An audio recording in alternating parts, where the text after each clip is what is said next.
On va passer à ça. Donc ça devrait être un poil plus long finalement. Ah oui, c'est ça, 4 pages.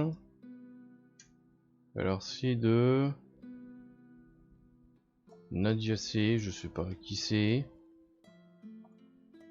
Ah c'est ça, ça a été traduit par la même personne. Vos politiques sont chiantes à mourir. Acceptez-le, vos politiques sont chiantes à mourir. Vous savez que c'est vrai, sinon pourquoi tout le monde grimace quand vous dites le mot? Pourquoi la participation à vos groupes de discussion de théories anarcho-communistes sont-elles tombées à un niveau aussi bas?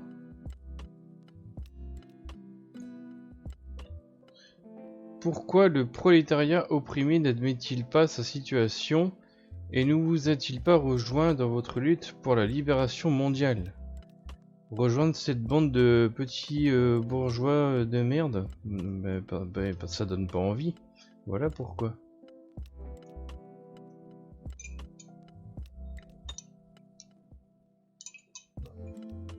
Peut-être qu'après des années de lutte à les éduquer sur leur situation d'opprimés, vous en êtes venu à les blâmer pour leur situation.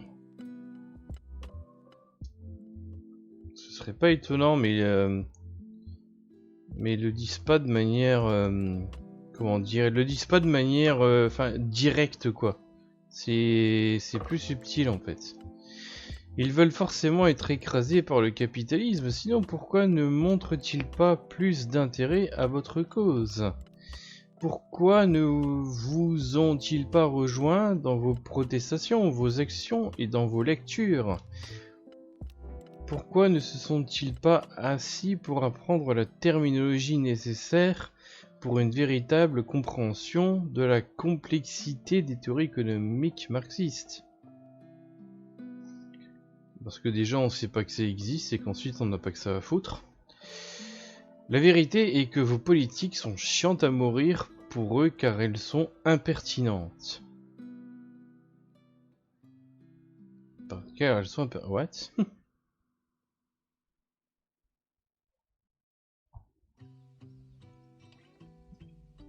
Bah c'est surtout que... C'est surtout qu'il y a un fossé énormissime entre le monde intellectuel universitaire et le monde des gens lambda en fait. Hein.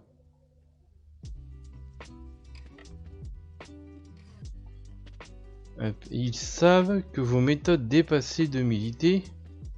Eh ben putain, c'est bien la première fois que je vois quelqu'un dire ça. Par moi.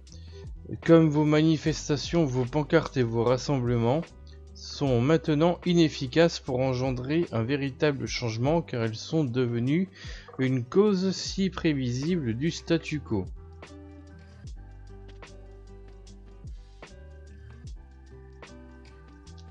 Bah oui, on fait toujours... oui, les luttes sont toujours les mêmes.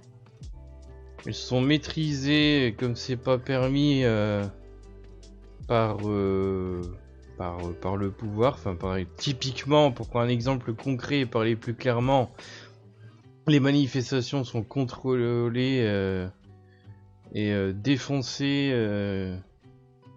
à coups de matraque par les flics. Voilà. Et de LBD. Ils savent que votre jargon post-marxiste est fatigant parce qu'il s'agit en réalité d'une langue de simples académiciens, pas d'une arme capable de saper le pouvoir des institutions. Ils savent que vos luttes intestines, vos groupes dissidents et vos querelles interminables sur des théories éphémères ne pourront jamais apporter un réel changement dans le monde qu'ils vivent au jour le jour. Et l'ironie, c'est que ça inclut la réflexion de l'article précédent, traduit par la même personne, mais ça c'est pas... Enfin voilà, c'est rigolo.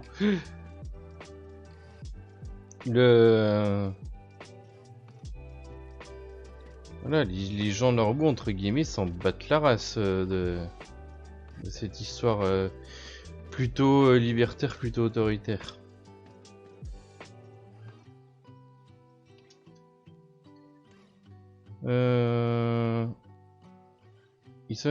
Attends. Ils savent que vous luttez vos groupes, oui, c'est fait. Dans le monde qui vit au jour le jour. Voilà, le quotidien. Le quotidien des gens lambda. Ils savent que peu importe qui est au pouvoir. Mais par contre, du coup, cet article-là, il présuppose que déjà les gens lambda savent. Enfin, non seulement ils connaissent l'existence des discussions qu'il y a dans certains milieux bourgeois académiciens à la con, mais genre qu'ils sauraient même, de quoi ça cause finalement. Et déjà ça, c'est un défi, hein.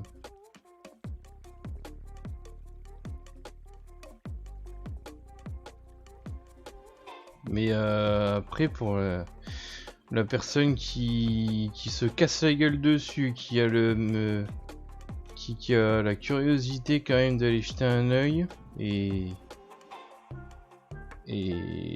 on peut l'encourager pour ça. Là, effectivement, ça va vite devenir compliqué à suivre.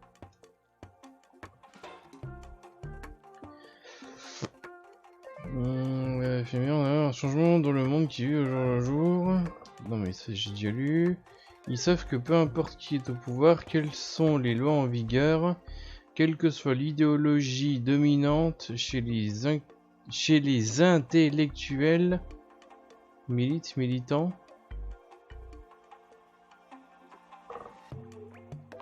Le militant, je pense, non. Le contenu de leur vie reste le même.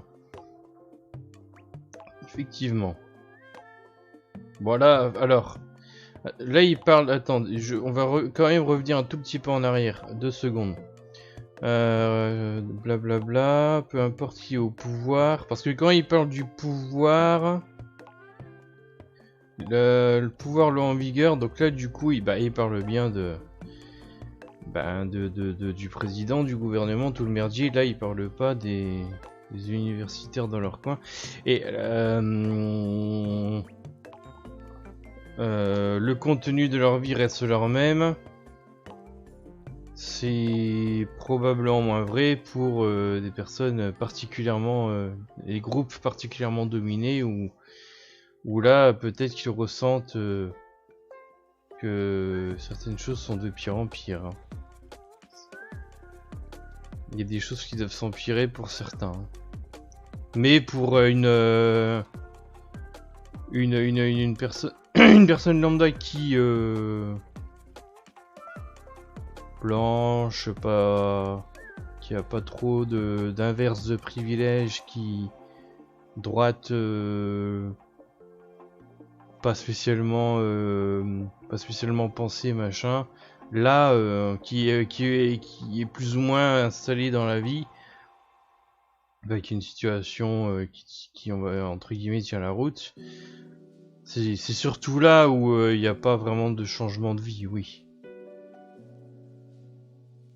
De temps en temps, ils vont se plaindre du prix de ça ou de ça, mais bon.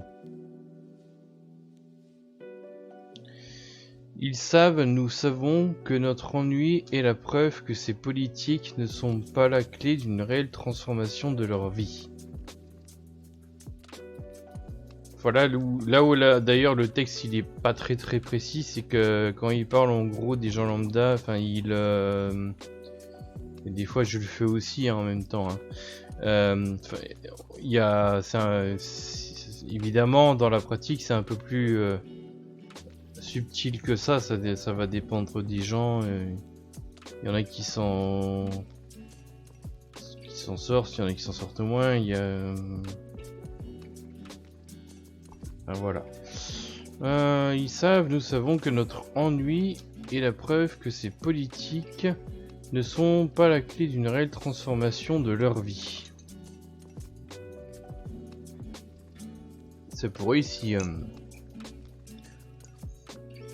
à appliquer, mais là c'est sûr qu'à l'heure actuelle c'est beaucoup de blabla depuis des millénaires. Hein. Et encore, enfin pour les gens, comme je disais, les personnes un petit peu privilégiées, enfin la classe moyenne blanche et tout, ouais, remarque, vu que eux, ouais, ça devrait pas changer grand chose à leur vie, ils devraient pouvoir continuer à mener leur petit train-train, en gros.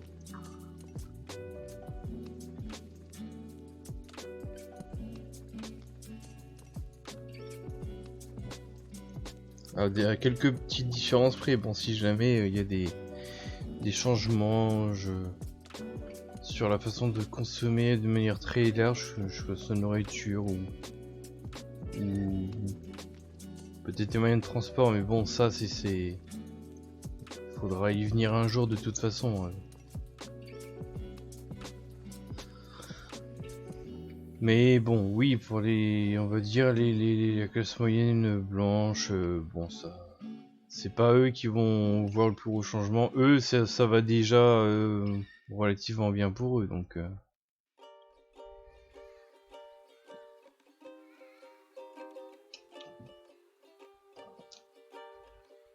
Donc ouais, c'est. Alors les politiques, donc là ils parlent bien les politiques des trucs des universitaires, des bourgeois condescendants, c'est ça. Car nos vies sont déjà assez ennuyantes comme ça. Ouais.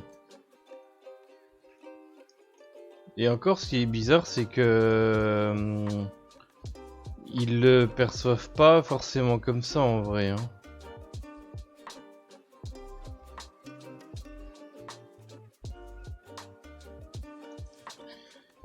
Et vous le savez bien, pour combien d'entre vous la politique est-elle une responsabilité? Une chose dans laquelle vous vous engagez car vous en ressentez le devoir, alors qu'au fond de votre cœur il y a des millions de choses que vous préféreriez faire. Votre travail bénévole, est-ce votre passe-temps favori ou quelque chose que vous faites par sens du devoir?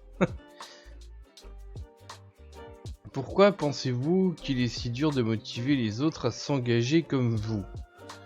Se pourrait-il que, par-dessus tout, c'est votre culpabilité qui vous motive à remplir votre devoir d'être politiquement actif?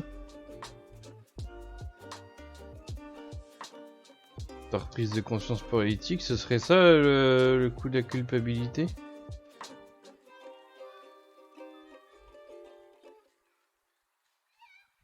Ça doit être ça, j'imagine. Peut-être cherchez-vous à pimenter votre chemin en essayant, consciemment ou non, d'avoir des ennuis avec les autorités, à vous faire arrêter. Les pauvres petits bourgeois, ils se font chier parce que leur vie elle va bien, donc ils vont essayer de pimenter leur vie en ayant des ennuis avec les flics. C'est rigolo comme hypothèse ça. Pas parce que ça sert votre cause, mais parce que cela rend les choses plus passionnantes, pour saisir un petit peu de la romance des moments agités maintenant loin derrière. Ça expliquerait des choses quelque part, enfin ça expliquerait certains trucs, mais ça expliquerait certains comment dire, certaines preuves de condescendance et de mépris que je vois chez ces catégories de personnes-là en ce moment. Enfin déjà depuis avant, mais là en ce moment, je sais pas, c'est le pompon, je trouve. Et que j'attribuais ça directement à leur condescendance, leur mépris bourgeois en fait.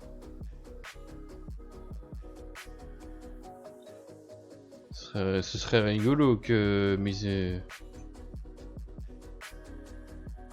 mais alors ce serait le fameux pourquoi tu fais ça, ça t'a rien de mieux à faire de ta vie, quoi.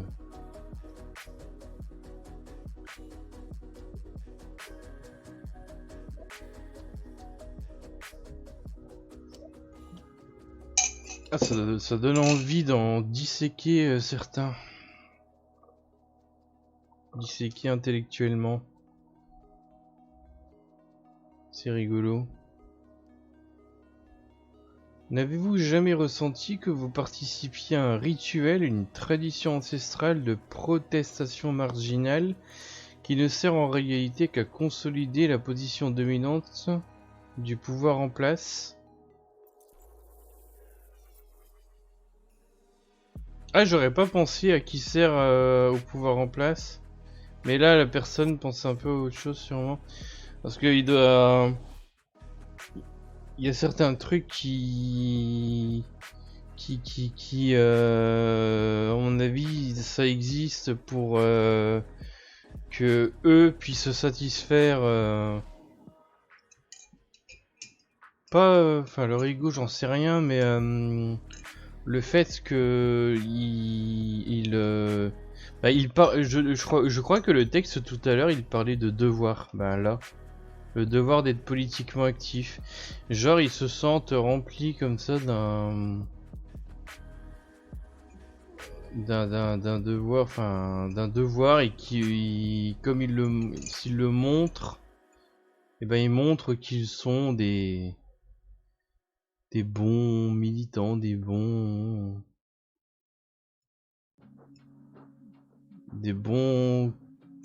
connards de bourgeois en fait.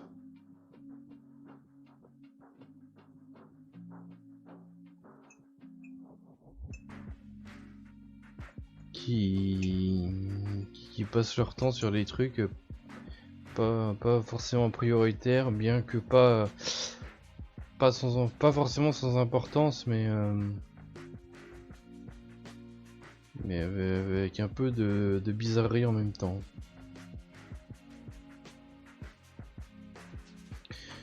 Dominance de voir en place. Mais après, pour qu'à consolider la position dominante du pouvoir en place. Alors pourquoi cette phrase là? Pourquoi cette truc là?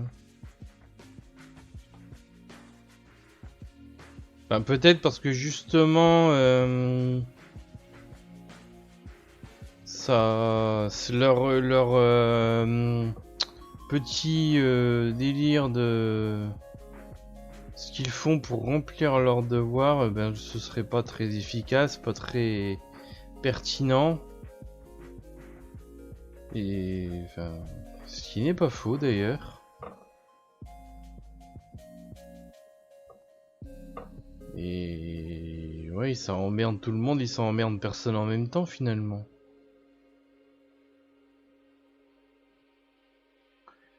Putain, franchement, il y a certains qui devraient lire ce texte et réfléchir sur eux-mêmes. Hein.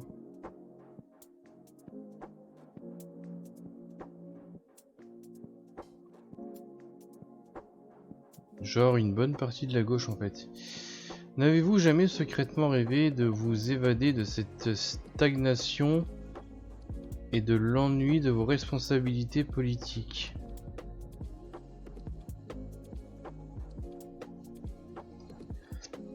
Il n'est donc pas étonnant que personne ne vous ait rejoint dans votre entreprise politique.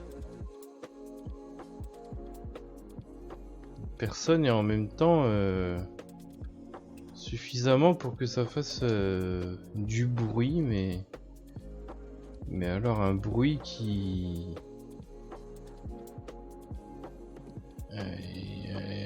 fait plus de mal qu'autre chose, quoi, qui ne... Je sais même pas des fois c'est que l'objectif d'ailleurs. Des fois, à part faire chier le monde, mais bon, c'est pas très... ça amène à rien quoi. Ben ouais, il y a un petit problème de méthode quoi. Hein. Quoi qu'on en dise.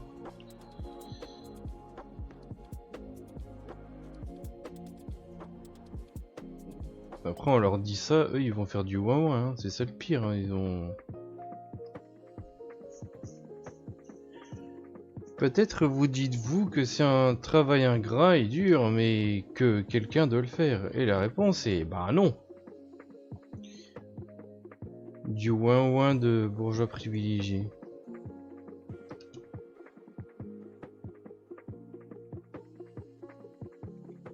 Vous nous faites à tous un grand tort avec votre politique ennuyeuse et fastidieuse. En réalité, il n'y a rien de plus important que la politique. Pas la politique de la démocratie libérale et de la loi, de qui est élu législateur pour promouvoir les mêmes lois et perpétuer le même système. Pas la politique de l'anarchiste, je me suis engagé dans la gauche radicale parce que j'aime chipoter sur des détails insignifiants et écrire de façon rhétorique sur une utopie inaccessible. Pas la politique d'un leader ou d'une idéologie qui exige que vous fassiez des sacrifices pour la cause. Là c'est plus une espèce de... Enfin, une politique qui entraînerait une forme de soumission alors, non? Mais la politique de notre quotidien. Quand vous séparez la politique de l'immédiat, quand vous séparez les expériences quotidiennes des individus, elle devient complètement impertinente. En effet, elle devient le domaine privé des riches, des intellectuels aisés, qui peuvent se permettre de s'occuper de choses si mornes et théoriques.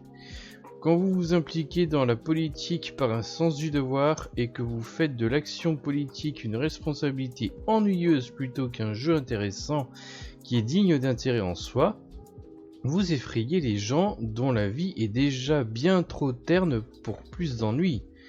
Quand vous faites de la politique une aberration sans vie, sans joie, une terrible responsabilité, elle devient juste un autre poids sur les gens plutôt que d'être un moyen de s'élever. Et ainsi, vous ruinez l'idée de politique pour les gens pour qui elle devrait être la plus importante. Parce que chacun a intérêt à faire un point sur sa vie, à se demander ce qu'il veut de la vie et comment y parvenir. Mais vous faites en sorte que la politique leur semble comme un jeu de classe moyenne bohémienne. Un jeu sans aucun rapport avec la réalité dans laquelle ils vivent. Qu'est-ce qui devrait être politique?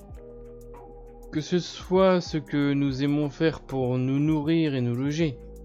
Que ce soit le sentiment de nos interactions quotidiennes avec nos amis, nos voisins et nos collègues soit satisfaisante. Que ce soit l'opportunité de vivre chaque jour comme nous le souhaitons.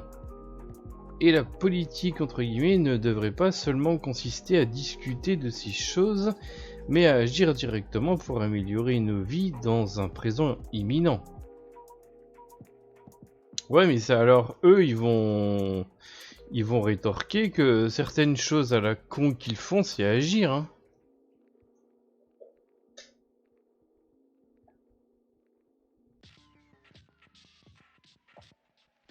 Agir en montrant bah on est là, on va pas laisser faire, mais ça... Sauf que ça mène à rien dans la pratique. Ça va mener à de la réactance.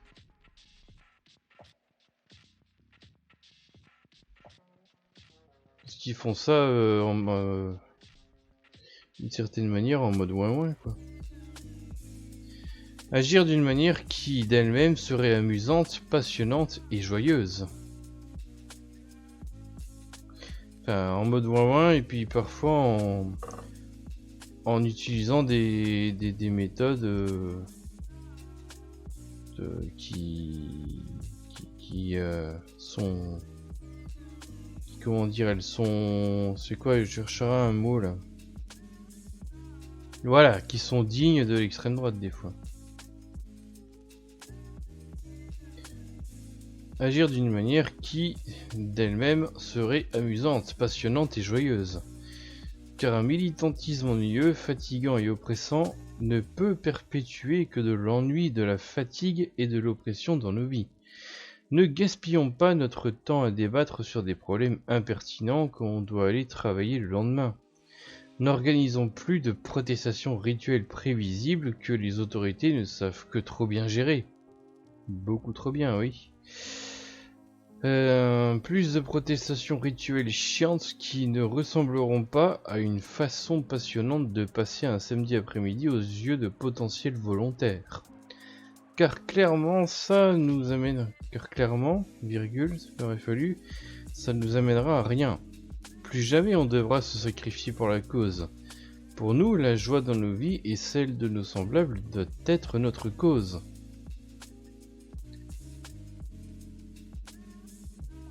Tiens, attends, je regarde. Pour nous, la joie dans nos vies et celle de nos semblables doit être notre cause. Après avoir rendu le militantisme pertinent et passionnant, le reste suivra. Mais d'une politique morne, purement théorique et ou ritualisée, rien de valable ne peut suivre.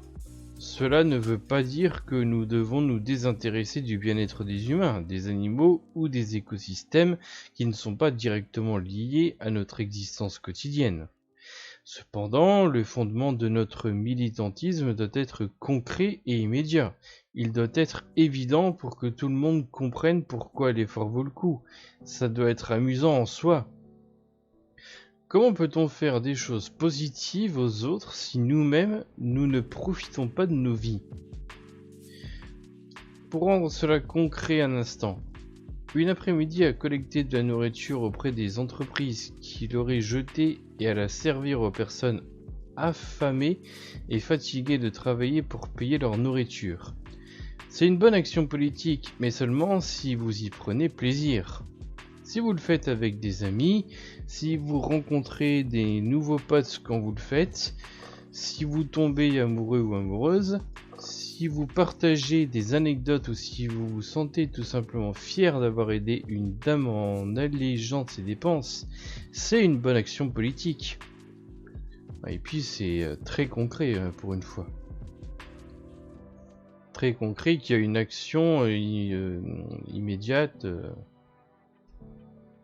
dans le système actuel du coup.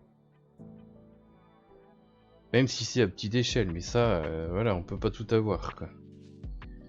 Par contre, si vous passez une après-midi à écrire une lettre pleine de colère au rédacteur d'une colonne d'un obscur tabloïd de gauche qui s'oppose à l'utilisation du terme anarcho-syndicaliste, cela ne servira à rien et vous le savez.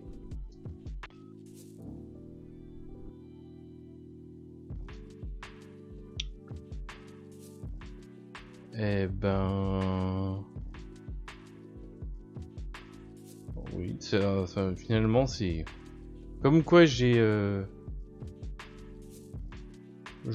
fais bien de ne pas passer du temps écrire des conneries sur les réseaux sociaux et du coup ça... Par contre je vais pouvoir ressortir une image que j'avais faite mais avec une illustration qui a un contexte très très différent mais ça peut être recyclé malgré tout. C'est une image avec la phrase la liberté, c'est aussi celle de fermer sa gueule. Et des fois, enfin la liberté d'expression, je crois que c'est aussi celle de fermer sa gueule. Et des fois, bah, c'est ce qu'on ferait mieux de faire. Peut-être qu'il faudrait un nouveau mot pour la politique, entre guillemets, car vous en avez fait un juron. Bon. Parce que personne ne devrait décrocher quand on commence à parler d'agir pour améliorer nos vies. Ça, les petits bourges, ils voudront pas gommer le mot politique, ça va les mettre mal à les intentions. Hein, ça... Ils vont en même temps être trigger et en même temps être moqueur.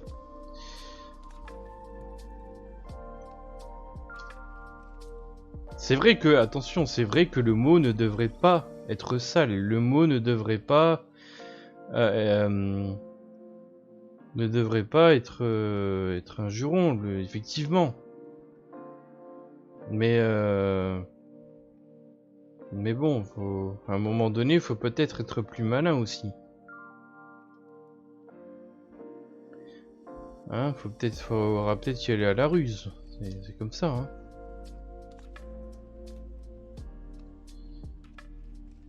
Nous nous présentons donc nos exigences, qui ne sont pas négociables et qui doivent être satisfaites le plus vite possible. Car on ne vit pas éternellement, n'est-ce pas? Nous vous présentons... Ah oui, tiens, effectivement. Hop, il y a des revendications tout d'un coup. Alors, nous revendiquons. Numéro 1. Faites en sorte que la politique redevienne pertinente dans notre expérience quotidienne de la vie. Plus l'objet de notre préoccupation politique sera éloigné, moins il nous paraîtra réel et urgent, et plus la politique sera fatigante. Alors c'est bon, c'est pas pour me la ramener, mais je me dis qu'au moins ma série de vidéos sur la critique de l'emploi, au moins avait quelque chose d'assez concret. Après évidemment ça va rester une série de vidéos postées comme ça sur YouTube, hein,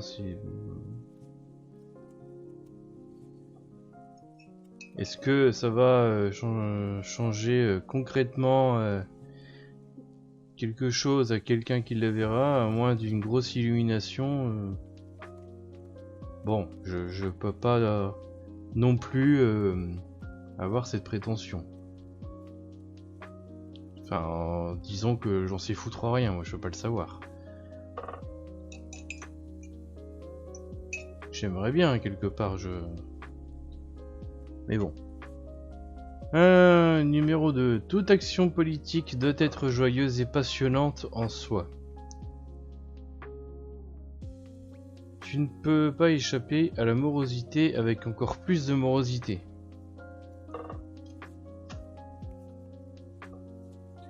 Ouais, ok, enfin... Bah d'où... Tiens, par exemple, au début du live, là, en écran d'intro, j'avais mis 2 musiques de Tonton Ductif, dont une, en fait, c'est un... Apparemment, il vient de lancer une... Enfin, je sais pas comment on pourrait appeler ça, un groupe, un projet musical. Et en fait, si je parle de ça, c'est que, c'est... Et puis ces autres chansons humoristiques d'avant, c'est des actions politiques quelque part. Enfin, mais bon, pourquoi le premier lien il est pas passé sur Twitch? Ça m'énerve quand ça fait ça. Tu me déconcentres, connard là. Bref, qu'est-ce que je disais là? Oui, que c'est des chansons, et c'est de l'action politique, mais justement, c'est pas... C'est fait, comment qui dit le texte là? C'est fait avec joyeuseté, avec passion, avec fun, avec lolesquerie.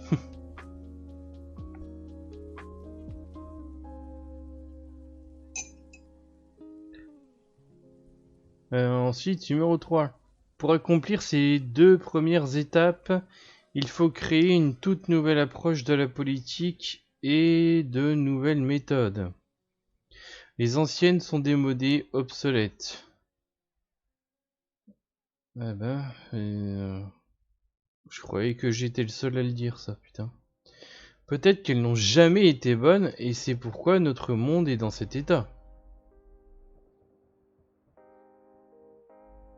Bah ouais, c'est pas fou, mais en plus de ça, tu regardes dans l'histoire, t'as pas une recette. Enfin, en même temps, si t'avais une recette, justement, ça, pour le coup, ça se saurait, et puis on essaierait de la reproduire. Et puis même si on essayait de la reproduire, que ça marche pas, c'est que la recette est périmée. Mais voilà, ça veut dire que vraiment, il faut toujours essayer des nouvelles choses, quoi. Faut pouvoir l'inventer.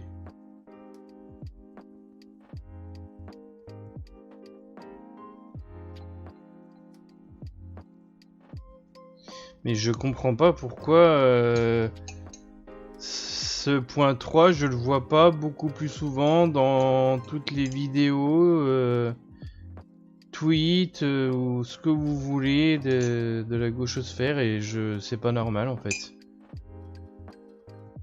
Mais bon, comme c'est une bande de petits bourges, beaucoup dans la théorie, enfin dans la théorie en même temps, oui, il y a des luttes pratiques parce qu'ils font des manifs, mais c'est-à-dire qu'ils ont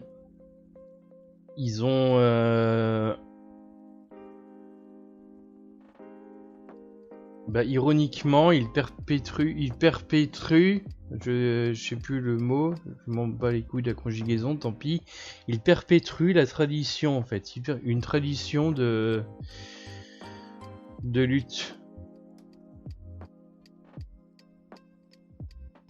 Très bon, ça a été comme ça, puis je sais pas. Et puis il y a un côté effectivement très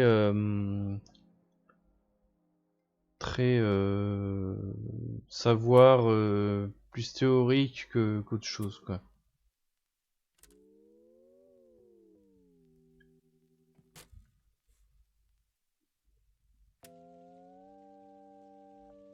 Et ils sont beaucoup là-dedans. Quelque chose d'aussi un peu enfin peut-être pas forcément historique parce que oui, il y a quand même du nouveau savoir qui de temps en temps s'ajoute hein, mais pas de temps en temps si ce n'est tout le temps d'ailleurs, parce que quand vraiment on rentre dans des domaines de sciences sociales typiquement, bon ça doit y aller quand même mine de rien. Et enfin numéro 4, faites-vous plaisir, il n'y a aucune excuse pour s'ennuyer ou ennuyer les autres. Rejoignez-nous pour faire de la révolution un jeu. Un jouet ET, mais bon, c'est pas bien grave, mais voilà. Pour les plus grands enjeux de tous, mais tout de même un jeu joyeux et sans souci. Ok, bon bah voilà. Donc pareil, c'est un article à l'origine en anglais. Oh putain, un article de 97. 11 avril 97. Et ben le truc a tellement dû tomber dans les limbes parce que je veux dire, il n'y a pas une ligne qui a vieilli en 20-25 ans, là je sais pas trop combien là.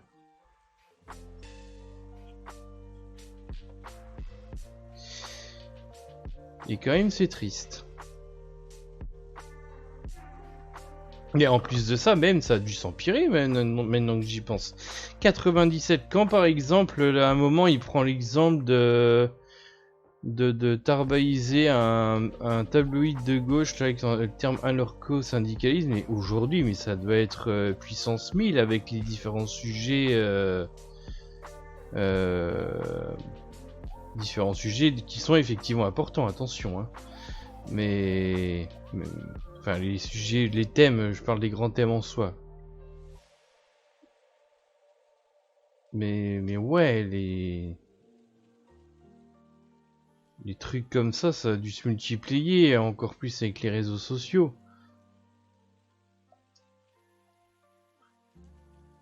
Je sais pas si l'article original a été beaucoup lu, mais alors, sans déconner, les gens n'ont rien appris, hein.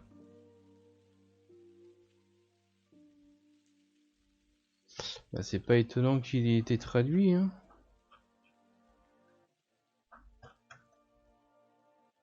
Bon.